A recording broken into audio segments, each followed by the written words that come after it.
السلام علیکم ورحمۃ اللہ وبرکاتہ۔ السلام علیکم ورحمۃ اللہ وبرکاتہ۔ الحمد للہ وحدہ والصلاة والسلام علی من لا نبی بعدہ، اما بعد فقد قال اللہ تبارک وتعالی فی القرآن المجید والفرقان الحمید۔ اعوذ باللہ من الشیطان الرجیم، بسم اللہ الرحمن الرحیم۔ یا ایہا الذین آمنوا لا تتخذوا اليہود والنصارى بعضهم اولیاء بعض۔ آمنت باللہ صدق اللہ مولانا العظیم وصدق رسوله النبی الکریم ونحن على ذلك من الشاہدین والشاکرین والحمد للہ رب العالمین۔ سبحانك لا علم لنا إلا ما علمتنا إنك أنت العليم الحكيم۔ رب اشرح لي صدري ويسر لي أمري واحلل عقدة من لساني يفقهوا قولي۔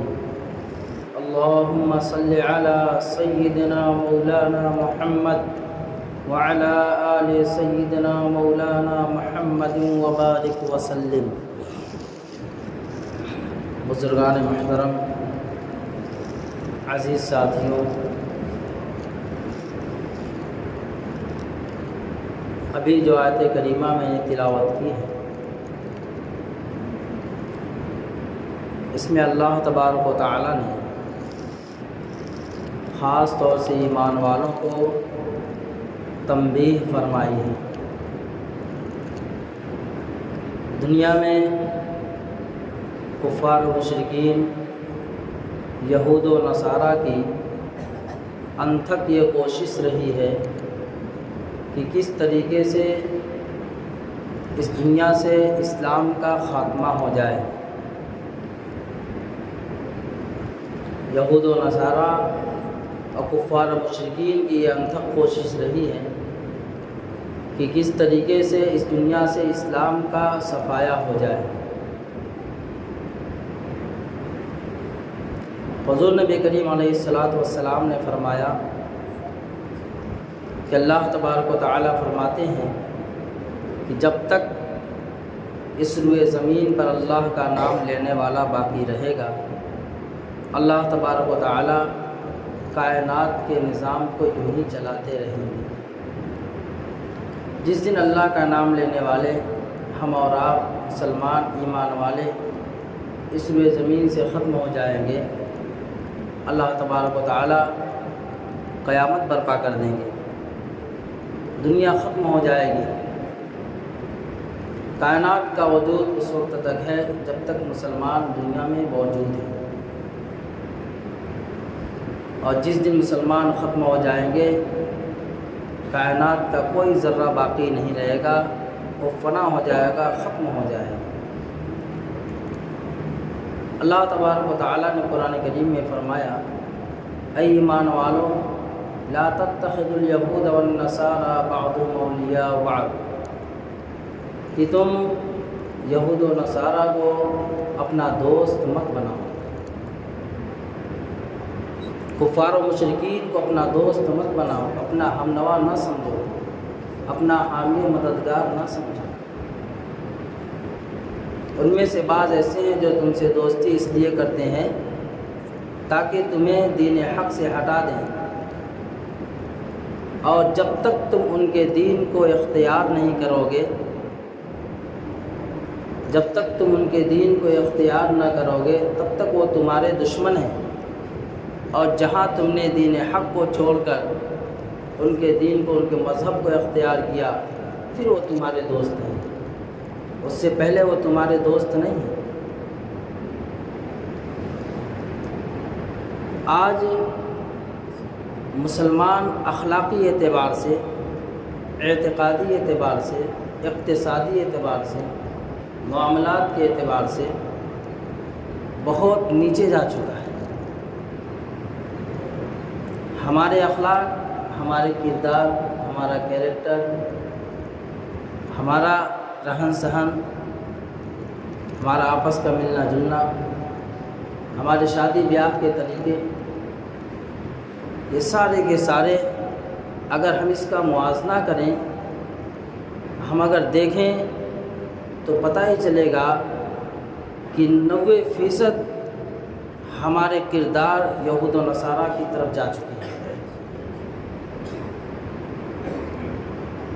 چاہے ہمارا ظاہری حلیہ ہو، ہمارے اوڑھنے پہننے کے اشیاء ہوں، سر سے لے کے پاؤں تک ہمارے جسم کا جو حلیہ ہے یہ بھی یہود و نصارہ سے ملتا جلتا ہے، ان کے حلیے سے ملتا جلتا ہے۔ ہمارے پہننے کے طریقے، ہماری ماں بہنوں کے لباس، ہمارے گھر میں کھانے پینے کے طریقے یہود و نصارہ سے ملتے جلتے۔ اسی کو فرمایا کہ ایمان والوں یہود و نصارہ کو اپنا دوست مت بناؤ۔ دوستی اس کو صرف نہیں کہتے کہ کندھے سے کندھا ملا کر چلا جائے، دوستی صرف اس کو نہیں کہتے کہ ایک دسترخوان پہ کھایا جائے، دوستی صرف اس کو نہیں کہتے کہ ساتھ میں مل کے پکنک منائی جائے، سیر و تفریح کیا جائے۔ دوستی یہ بھی ہے کہ ہم کسی غیر کے طریقے کو اپنا لیں۔ دوست اسی کہتے ہیں کہ اس کا ہر طریقہ ہمیں اچھا لگنے لگے۔ اگر ہم نے اپنے کسی کو اپنا دوست بنایا ہے تو اس کا ہر طریقہ ہمیں اچھا لگتا ہے، یہاں تک کہ دوست اگر جھوٹ بولتا ہے تو اس کا جھوٹ بولنا بھی ہمیں اچھا لگتا ہے۔ اگر وہ گالی دیتا ہے، گالی سے بات کر رہا ہے، گالی سے ملاقات کر رہا ہے گالی دے کر، تب بھی ہم بخوشی اس کو قبول کر لیتے میرا دوست۔ تو دوستی صرف کندھے سے کندھا ملانے کا نام نہیں ہے، دوستی اس کا نام بھی ہے کہ کسی غیر مذہب والوں کو کے طور طریقے کو ہم اپنا طریقہ سمجھنے لیں، اور اتنی کثرت سے وہ طریقے، ان کے طریقے ہمارے اندر رائج ہو چکے ہیں کہ اب ہمیں اسلامی طور طریقہ عیب نظر آنے لگا۔ اسلامی طریقہ ہمیں عیب نظر آنے لگا۔ رسول اللہ صلی اللہ علیہ وسلم کی سنت اور آپ کی تعلیمات ہمیں حقیر نظر آنے لگی، دینی تعلیم کی حقارت ہمارے دل کے اندر آ گئی۔ کیوں؟ اس لیے کہ ہم نے ان کی تعلیم کو اپنا مشن بنایا۔ تو فرمایا یا ایھا الذین آمنوا لا تتخذوا الیہود والنصارى بعضهم اولیاء بعض، ایمان والوں یہود و نصارہ کو اپنا دوست مت بناؤ، وہ تمہارے دشمن ہیں، وہ اسلام کے دشمن ہیں، وہ رسول اللہ صلی اللہ علیہ وسلم کے دشمن ہیں، وہ اللہ کے نبی صلی اللہ علیہ وسلم کے طریقے کے دشمن ہیں، وہ آپ کی تعلیمات کے دشمن ہیں، وہ قرآن کے دشمن ہیں، وہ اللہ کے دشمن ہیں۔ جو ہم سے کھل کر کے، اتنی زبردست کھل کر کے ہمارے سامنے آ کر ہم سے دشمنی کرے اور ہم اس کو کندھے سے کندھا ملائیں، یہ کہاں کی عقل مند ہے؟ اس سے بڑا بیوقوف کون ہو سکتا ہے کہ جو کھل کر کے تمہارے سینے میں خنجر کو گھونپے اور ہم اس کو مٹھائی کھلائیں؟ آج جو حالات ہمارے سامنے ہیں، جو حالات بیت المقدس کے ہمارے سامنے، بیت المقدس ہمارا قبلہ اول ہے۔ رسول اللہ صلی اللہ علیہ وسلم نے 16 مہینے تقریباً کہ بیت المقدس کی طرف رک کر کے نماز پڑھی۔ فلسطین انبیاء کی زمین ہے، مسلمانوں کی سرزمین ہے، اسلامی سرزمین ہے وہ، اور آج وہاں کے مسلمانوں پہ جو حالات آئے، صرف اس لیے کہ تم مسلمان ہو، تم بیت المقدس کو اپنا مقدس گھر سمجھتے ہو۔ میرے عزیز ساتھیوں، بڑی عجیب روایت ہے، دل کو ہلا دینے والی ہے کہ عالم میں، پورے سرزمین، پورے عالم میں جب مسلمانوں کے اعمال بگڑتے ہیں تو حالات بیت المقدس پر آتے ہیں۔ پچھلے جمعہ میں بتایا تھا، اللہ تبارک تعالیٰ کی ذات کتنی غیور ذات ہے، اپنے بندوں سے اللہ رب العزت کتنی محبت کرتا ہے۔ کہ گناہ ہم کریں اور سزا کسی اور کو دی جائے، غلطی ہم کریں اور بیڑیاں کسی اور کے ہاتھ پاؤں میں ڈالی جائیں، بدنگاہی ہم کریں اور شیشہ پگھلا کر کسی اور کی آنکھ میں ڈالا جائے۔ اللہ تبارک تعالیٰ ہمارے جرم عظیم کو معاف کرے۔ جس قوم کے نوجوان کا تعلق اللہ سے مضبوط ہوتا ہے، جس قوم کے نوجوان کی آنکھیں کھلی ہوتی ہیں، جب قوم کے نوجوان غفلت سے جاگے ہوئے ہوتے ہیں، بیدار ہوتے ہیں، اللہ تبارک تعالیٰ اس قوم کو مضبوطی عطا فرماتا ہے۔ اور جب قوم کے نوجوان غفلت کی نیند سو جاتے ہیں تو اللہ رب العزت کی طرف سے ان کے اوپر یہود و نصارہ کفار و مشرکین کا غلبہ ہوا۔ آج ہمارے مسلم نوجوانوں کی کیا حالت ہے دیکھیں، نوجوانوں سے مسجدیں خالی ہیں، نوجوان اسلامی تعلیمات سے کورے ہیں، انہیں نہیں پتہ کہ رسول اللہ صلی اللہ علیہ وسلم کا کیا مقام و مرتبہ ہے۔ ہم نے جس کلمہ لا الہ الا اللہ محمد الرسول اللہ کو پڑھا ہے، یہ کلمہ ہم سے کیا مطالبہ کرتا ہے؟ ہمارے دل کے اندر نبوت کا درد ہونا چاہیے۔ آپ صلی اللہ علیہ وسلم قیامت تک کے لیے نبی بنا کر بھیجے گئے۔ اللہ رب العزت نے آپ کو رحمت للعالمین بنا کر دنیا میں بھیجا۔ اس رحمت للعالمین والے نبی کی ہم امت ہیں کہ بم کہیں اور برسائے جا رہے اور ہم میٹھی نیند سن، پانی دانہ کسی اور کا بند کیا جائے اور ہم پیٹ بھر کے سیر و تفریح کریں۔ یہی نبوت والا درد ہے۔ اگر ہم سچے زبان سے رسول اللہ صلی اللہ علیہ وسلم کی رسالت کا اقرار کرتے ہیں تو میرے عزیز ساتھیوں، ہمیں ان کے حق میں فرمایا کہ ظلم کے ذریعے کبھی حکومت نہیں چلا کرتی ہے، ظلم کے ذریعے کبھی حکومت نہیں چلا کرتی ہے۔ وہ یہ سمجھتے ہیں ہم ظلم کر کے حاکم بن جائیں گے، یہ ان کی غلط فہمی ہے، یہ غلط فہمی میں ڈوبے ہوئے ہیں۔ آج ظالم بن کر قابض ہو رہے ہیں، لیکن اللہ کا وعدہ ہے، اللہ کا قانون ہے کہ ظالم کبھی حکمراں نہیں ہوا کرتا ہے۔ حکومت تعدل و انصاف سے چلتی ہے۔ ایک کافر، ایک مشرک، ایک یہودی اور ایک نصرانی حاکم بن سکتا ہے، لیکن ظالم حاکم نہیں بن سکتا ہے۔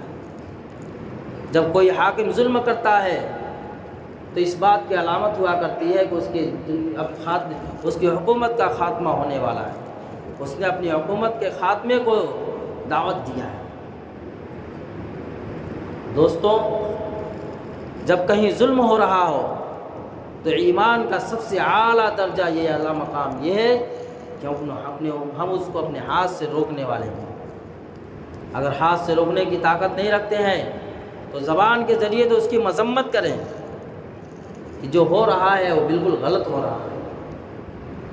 اگر اتنی بھی طاقت نہیں رکھتے ہیں تو دل کے اندر اس کے ظلم کو ظلم ضرور سمجھیں کہ جو ہو رہا ہے وہ ظلم ہو رہا ہے، اور ہم یہاں سے کچھ نہیں کر سکتے، کم سے کم اتنا تو ضرور کر سکتے ہیں کہ صدقہ خیرات ان کے حق میں کریں اور راتوں کو اٹھ کر کے اللہ کے سامنے روئیں، ان کے حق میں روزہ رکھیں کہ اللہ ظالم ہم تھے اور سزا کسی اور کو مل رہی ہے۔ پوری جرأت کے ساتھ، پوری ہمت کے ساتھ آج وہ ظلم کا مقابلہ کر رہے ہیں، کوئی معمولی بات نہیں ہے۔ کیوں کہ ہم اپنی جانیں ہزار جانیں قربان کر دیں گے۔ مائیں اپنی زبان سے کہہ رہی ہیں ٹھیک ہے تم ہمارا پیٹ چاک کر کے ہمارے بدن سے بچہ نکال کے ہمارے سامنے گولی سے خون ڈالو، لیکن بیت المقدس کو اپنے ہاتھ سے نہیں جانے دیں۔ ہم اس کو گوارا کب کر سکتے ہیں کہ ہمارا قبلہ اول اور ہم کسی ایک اور کے یوں ہی آسانی کے ساتھ دے دیں؟ ہم اللہ کے سامنے روئیں، گڑ گڑائیں، اللہ سے فریاد کریں اللہ کے سامنے آنسو بہائیں،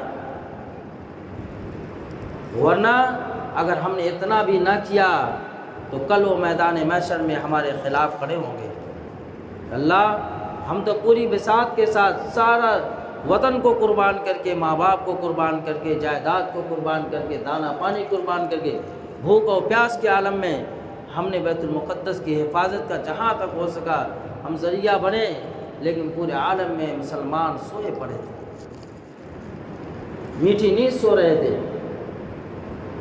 میرے عزیز ساتھیوں، ہمارا فرض بنتا ہے ہم غریبوں کو صدقہ کریں، ان کے حق میں صدقہ خیرات کریں، ان کے نام سے مال کو اللہ کی راہ میں خرچ کریں۔ ہم دیکھیں پڑوس میں کوئی غریب تو نہیں ہے جو بھوکا رہ رہا ہو۔ ہم اچھے کپڑے تو ضرور پہنتے ہیں، لیکن کیا ہمارا پڑوسی ہمارے معاشرے کے اندر کوئی ایسا بھی ہے جس کے بدن پہ پہننے کے لیے چیتڑے ہوں، پھٹے کپڑے ہوں؟ یہی اخلاق نبی ہیں۔ رسول اللہ صلی اللہ علیہ وسلم عائشہ رضی اللہ تعالیٰ عنہ سے صحابہ نے پوچھا کہ میرے نبی صلی اللہ علیہ وسلم کے اخلاق تو بتلاؤ کیسے؟ کہا تو نے قرآن نہیں پڑھا؟ وَإِنَّكَ لَعَلَىٰ خُلُقٍ عَظِيمٍ۔ اللہ رب العزت نے نبی علیہ السلام کو بلند اخلاق عطا فرمایا۔ آپ کے دل میں ہر ایک کا درد تھا، آپ غمگین رہا کرتے تھے، اس لیے نہیں کہ میرے پیٹ میں پتھر بدے ہوئے ہیں، اس لیے کہ میرے غریب امت کا کیا حال ہوگا۔ تو میرے عزیز ساتھیوں، نیوز ہم پڑھتے ہیں، واٹس ایپ پہ دیکھتے ہیں، ساری خبریں ہمارے آنکھوں کے سامنے ہیں، تو ہمارا فرض بنتا ہے کہ ہم بھی ان کے حق میں کچھ کریں، اور کرنا یہی ہے کہ ہم مسجدوں کو آباد کریں، سجدے سے مسجدوں کو آباد کریں، اللہ کے سامنے اللہ کے گھر میں آئیں، روئیں گڑ گڑائیں، اللہ سے اپنے ظلم کی معافی مانگیں اور ان کے حق میں کامیابی کی دعا کریں۔ انشاءاللہ ایک وقت آئے گا اللہ رب العزت پوری دنیا پہ اسلام کو غلبہ عطا فرمائیں گے، اسلام کو فتح و نصرت ملے گی، لیکن کب؟ جب ہم اللہ کے سامنے اپنے آپ کو کھڑا کریں گے تب۔ اللہ تبارک و تعالی ہمیں اپنا سچا جانشین بندہ نصیب فرمائے، اپنے مقربین بندوں میں شامل فرمائے، اور فلسطین کی بھرپور مدد فرمائے، وہاں کے مسلمانوں کے اللہ رب العزت نصرت و مدد فرمائے، ان کو کامیابی عطا فرمائے، یہود و نصارہ کے چنگل سے بیت المقدس کو آزادی نصیب فرمائے۔